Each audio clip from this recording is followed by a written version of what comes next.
All right, I'm on hole number 8 of the Skyline Cup tournament. I'm in Monday's practice round in the rookie division. Hole number 8, Golf Clash Notebook. All right, this is a tough par 4. I'm going to make some notes here. So there are several ways to go with this. We can commit to trying to get through down here.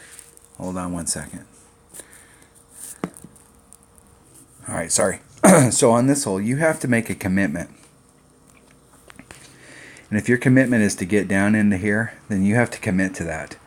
You can't be wishy-washy about it. If you end up in the rough out here, you can still get on. If you've got a Nirvana, you can still get on from the rough out here if you're way down on the end. Even if you're up here on the point, you still have a shot of getting on if you've got a Nirvana. So if you're coming down and you're trying to get down into this area, if you make the commitment, as long as you don't end up in the sand, and even if you end up in the sand, if you have a Spitfire, you got a shot.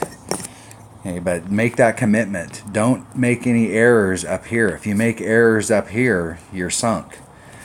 If you're doing the layup shot and you're coming at it with a QB and you're just trying to get into this zone right here to come up, you're definitely going to want to bring you're going to want to bring something with topspin. This is definitely not a Guardian hole from this range. If you get up here, you can use a Guardian and you can try and just stick it right on the green.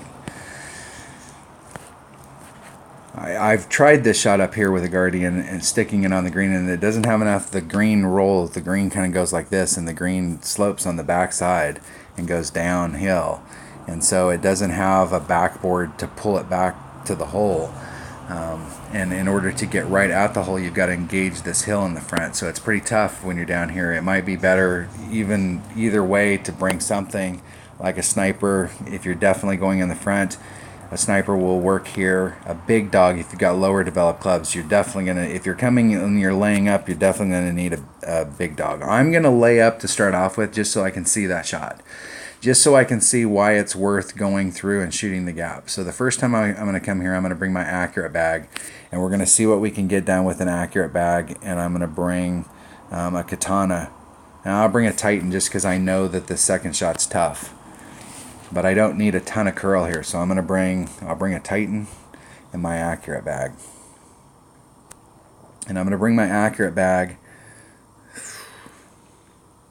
I'm going to see if I can get out there with a sniper. I'm going to see if that range is right and see what it looks like.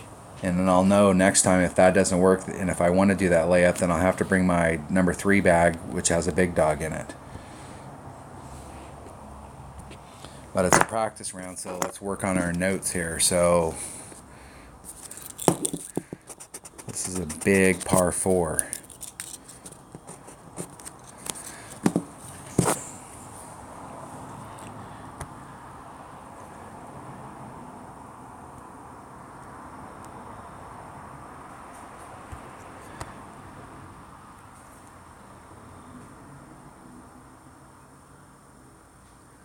I'm going to come out a little more towards the middle, and I'm going to curl it up into that area.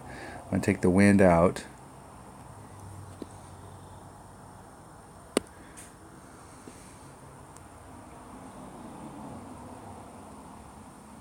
Hitting it perfect. And just try and bring it back out into the fairway.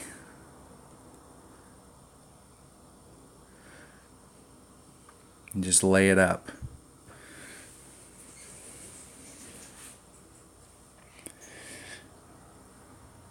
And that wasn't working it really hard. That was just trying to get it out there and see what kind of distances we got. The deal is that your trajectory going through this gap, if you're going to try and go through that gap, you need to shoot up with your extra mile up into this area where our opponent's at and try and get your bounces right so that you just dribble through it.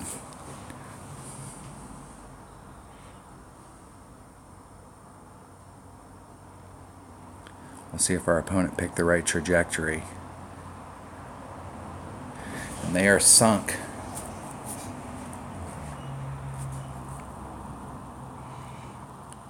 All right. You can see how steep that hill face is. Where's our red line? We got plenty of room. Even if we were back here, we'd still have plenty of room, so I could have short shot that.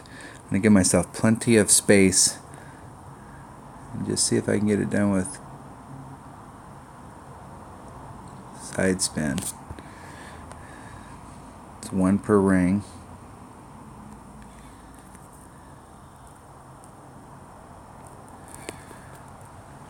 And then just try and hit it perfect. Hit it great to the left.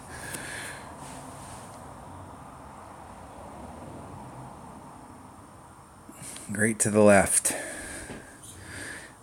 The deal is that you probably have a better shot, and I know you do. You have a great shot coming at it if you try and shoot the gap up there with your extra mile and try and get up here in front, because you're starting to eke into your long iron range, especially if you can get way up here. The deal is getting through that gap.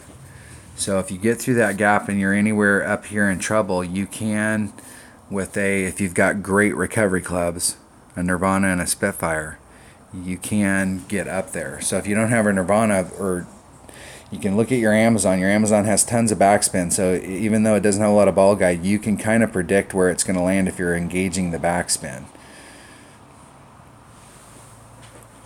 And it's a great club to bring if you don't have really good recovery clubs. At least in the rough, you'll have a great club.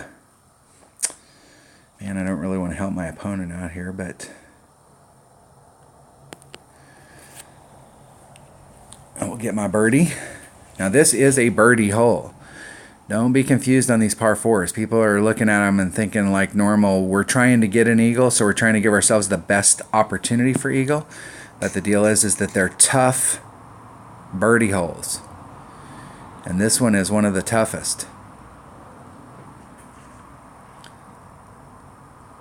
And you definitely want to bring the right club to engage this hillside. So long iron right here.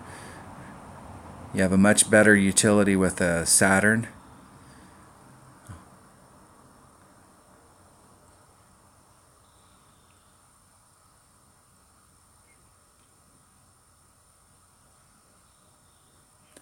Although there are a lot of people out there that like Goliaths. Goliaths are great clubs. There's a lot of good things about Goliaths. I've never used a Goliath.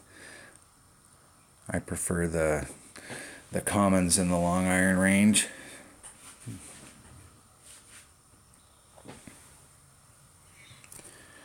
All right, that was hole number 8. So that was so on hole number 8, just making some notes here. Got a QB and a Titan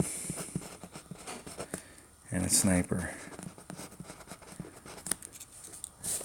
We're gonna go for eagle.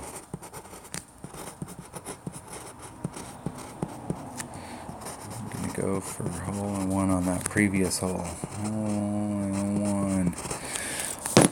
All right, so I'm gonna continue to work the layup shot. There is a shot going up above, but the deal is that you take a big risk trying to get that shot going up above, and I'm not sure that it gives you that much better of a look at it. I'll go back and watch the video and see kind of what topspin I used on that, so I can make some notes on there, like no more than this, because we were getting to the point where I almost overshot that, and I don't think I put very much topspin on there, just a couple.